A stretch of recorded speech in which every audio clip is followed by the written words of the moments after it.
Hello, welcome to Circle Time with Sarah. I'll be reading another chapter from Winnie the Pooh by A. Milne. Chapter 5 Piglet Meets a Heffalump.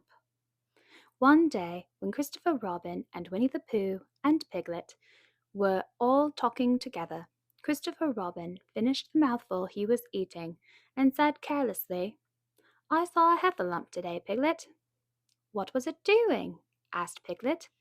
"Just lumping along," said Christopher Robin. "I don't think it saw me." "I saw one once," said Piglet.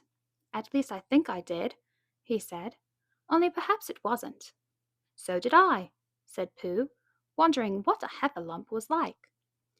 "You don't often see them," said Christopher Robin carelessly. "Not now," said Piglet. "Not at this time of year," said Pooh. Then they all talked about something else, until it was time for Pooh and Piglet to go home together. At first, as they stumped along the path which edged the 100-acre wood, they didn't say much to each other.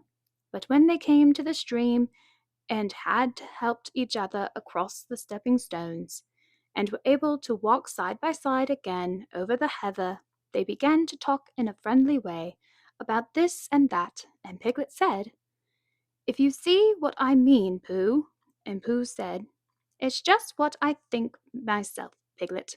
And Piglet said, "But on the other hand, Pooh, we must remember."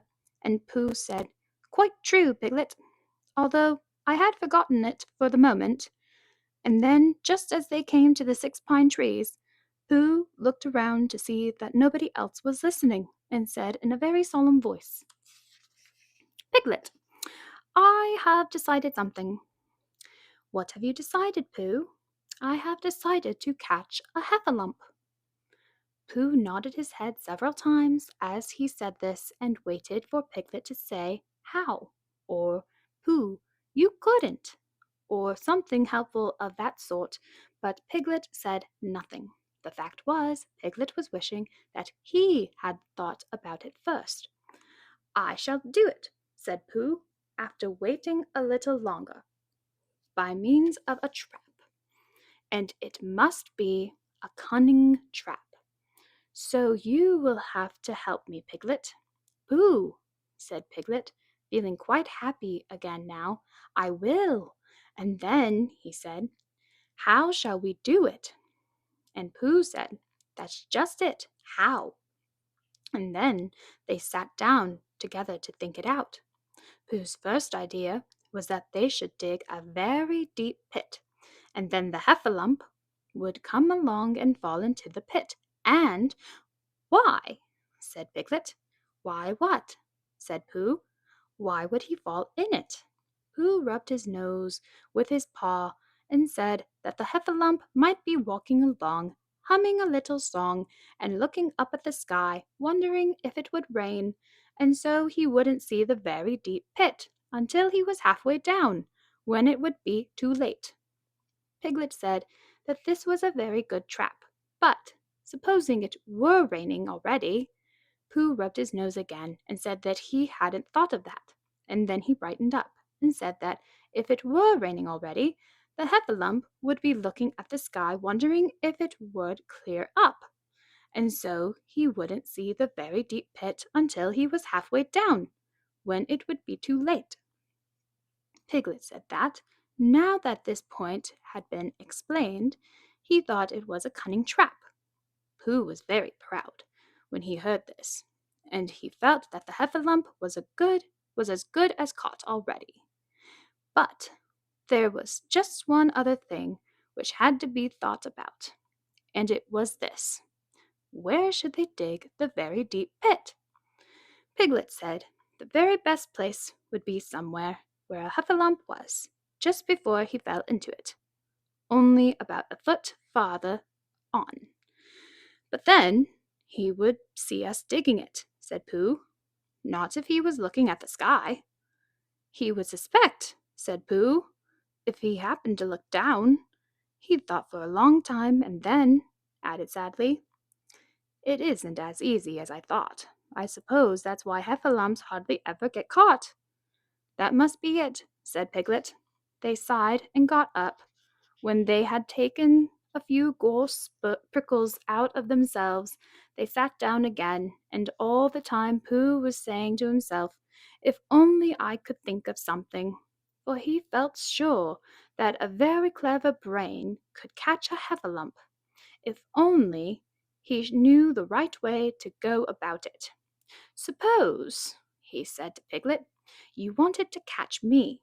How would you do it?" "Well," said Piglet, "I should do it like this. I should make a trap, and I should put a jar of honey in the trap, and you would smell it, and you would go in after it, and I would go in after it," said Pooh excitedly, "only very carefully so as not to hurt myself, and I would get to the jar of honey, and I should lick round the edges first of all, pretending that there wasn't any more, you know, and then I should walk away and think about it a little, and then I should come back and start licking in the middle of the jar, and then, yes, well, never mind about that, there you would be, and there I should catch you. Now the first thing to think of this. What do heffalumps like? I should think acorns. Shouldn't you? We'll get a lot of... I say, wake up, Pooh! Pooh, who had gone into a happy dream, woke up with a start and said that honey was a much more trappy thing than acorns. Piglet didn't think so, and they were just going to argue about it, when Piglet remembered that, if they put acorns in the trap, he would have to find the acorns, but if they put honey, then Pooh would have to give up some of his own honey. So he said, "All right, honey then," just as Pooh remembered it too, and was going to say, "All right, acorns." "Honey," said Piglet to himself in a thoughtful way, as if it were now settled. "I'll dig the pit, while you go and get the honey." "Very well," said Pooh, and he stumped off. As soon as he got home, he went to the larder, and he stood on a chair, and took down a very large jar of honey from the top shelf. It had honey written on it, but just to make sure, he took off the paper cover and looked at it, and it looked just like honey. "But you never can tell," said Pooh. "I remember my uncle saying once that he had seen cheese just this color, so he put his tongue in and took a large lick. 'Yes,' he said, 'it is, no doubt about that, and honey, I should say, right down to the bottom of the jar. Unless, of course,' he said, 'somebody put cheese at the bottom, just for a joke. Perhaps I had better go a little further, just in case heffalumps don't like cheese, same as me. Ah!' And he gave a deep sigh. 'I was right. It is honey, right the way down.'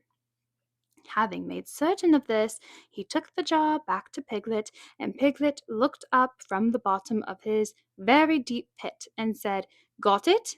And Pooh said, 'Yes, but it isn't quite a full jar,' and he threw it down to Piglet, and Piglet said, 'No, it isn't. Is that all you've got left?' And Pooh said, 'Yes, because it was.' So Piglet put the jar at the bottom of the pit and climbed out, and they went off home together. 'Well, good night, Pooh,' said Piglet, when they had got to Pooh's house, 'and we meet at 6 o'clock tomorrow morning by the pine trees, and see how many heffalumps we've got in our trap. 6 o'clock, Piglet. And have you got any string?' 'No. Why do you want string?' 'To lead them home with.' 'Oh! I think heffalumps come if you whistle.' 'Some do and some don't. You never can tell with heffalumps. Well, good night.' Good night." And off Piglet trotted to his house, Trespassers W. While Pooh made his preparations for bed, some hours later, just as the night was beginning to steal away, Pooh woke up suddenly with a sinking feeling.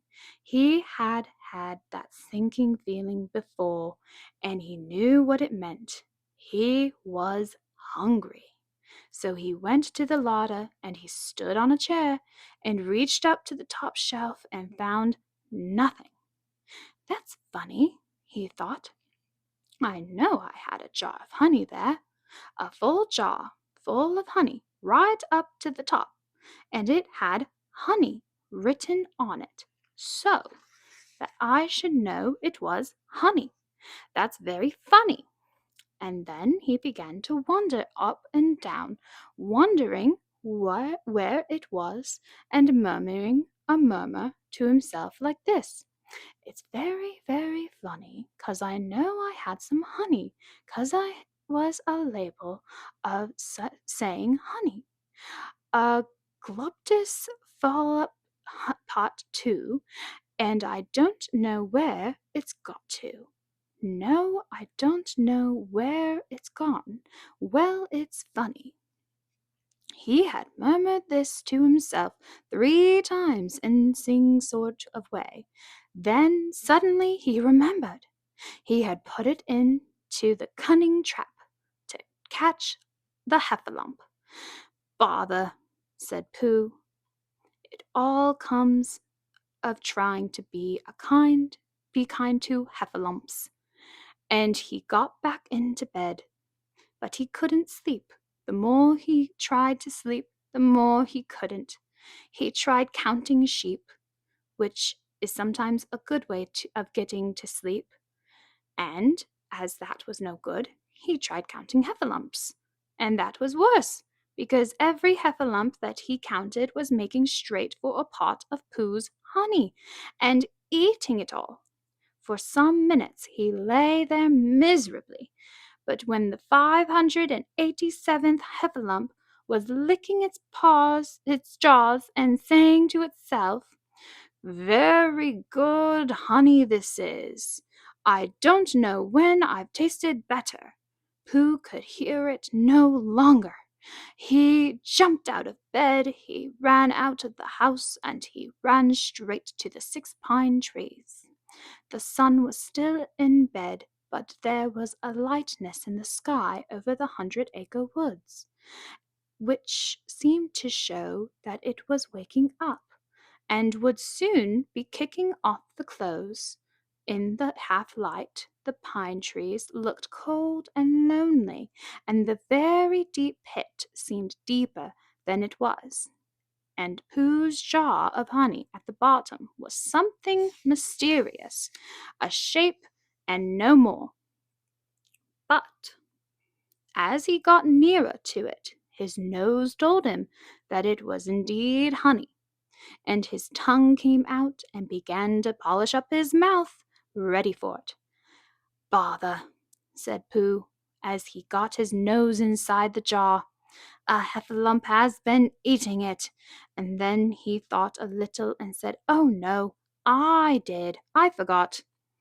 Indeed, he had eaten most of it, but there was a little left at the very bottom of the jar, and he pushed his head right in and began to lick. By and by, Piglet woke up. As soon as he woke, he said to himself, "Oh!" Then he said bravely, "Yes," and then still more bravely, "Quite so." But he didn't feel very brave, for the word which was really jiggering about in his brain was heffalumps. What was a heffalump like? Was it fierce?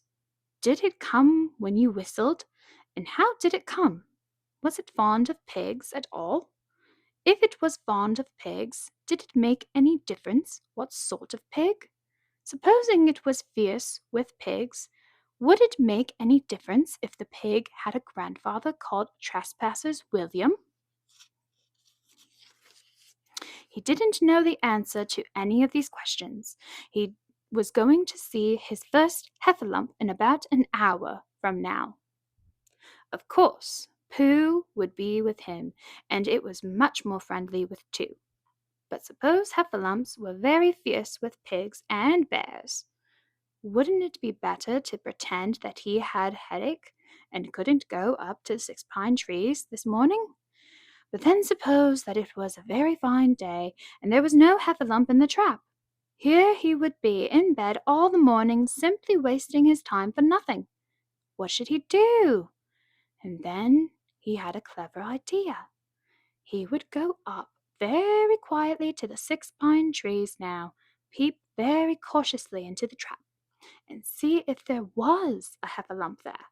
And if there was, he would go back to bed. And if there wasn't, he wouldn't. So off he went. At first, he thought there wouldn't be a Heffalump in the trap, and then he thought that there would. And as he got nearer, he was sure that there would, because he could hear it Heffalumping about like anything.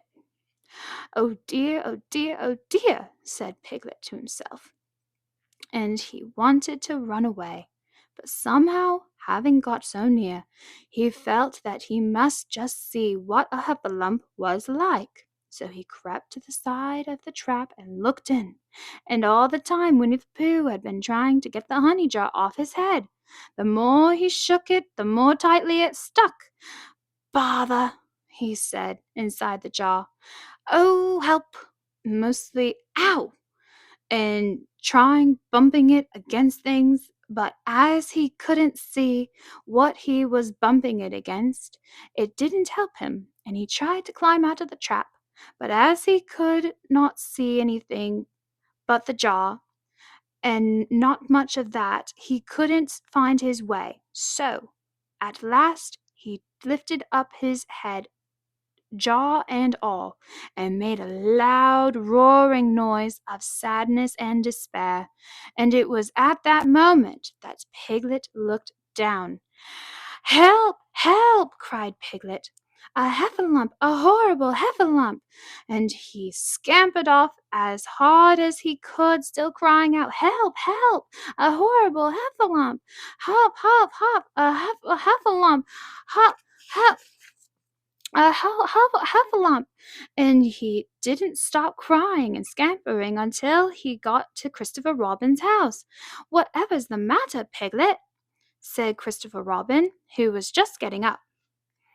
Heff, said Piglet breathlessly, so hard that he could hardly speak. Heffalump. Where? Up there, said Piglet. A Heffalump. Up there, said Piglet, waving his paw. What did it look like?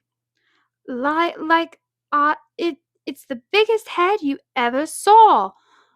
Christopher Robin, a great enormous thing, like nothing, a huge, big, well, I don't know, like enormous big nothing, like a jaw. Well, said Christopher Robin, putting on his shoes, I shall go and look at it. Come on. Piglet wasn't afraid if he had Christopher Robin with him, so off they went. I can hear it, can't you? Said Piglet anxiously, as they got near. I can hear something, said Christopher Robin. It was Pooh, bumping his head against a tree root he had found. There, said Piglet. Isn't it awful? And he held on tight to Christopher Robin's hand. Suddenly Christopher Robin began to laugh, and he laughed, and he laughed, and he laughed. While he was still laughing, crash went the Heffalum's head against the tree root. Smash went the jaw, and out came Pooh's head again. And then Piglet saw what a foolish Piglet he had been, and he was so ashamed of himself that he ran straight off home and went to bed with a headache. But Christopher Robin and Pooh went home to breakfast together. Oh, Bear, said Christopher Robin, how I do love you. So do I, said Pooh. The end. That concludes Chapter 5. Come back next time and I will read Chapter 6. Eeyore has a birthday and gets 2 presents. Thank you for joining me for Circle Time with Sarah.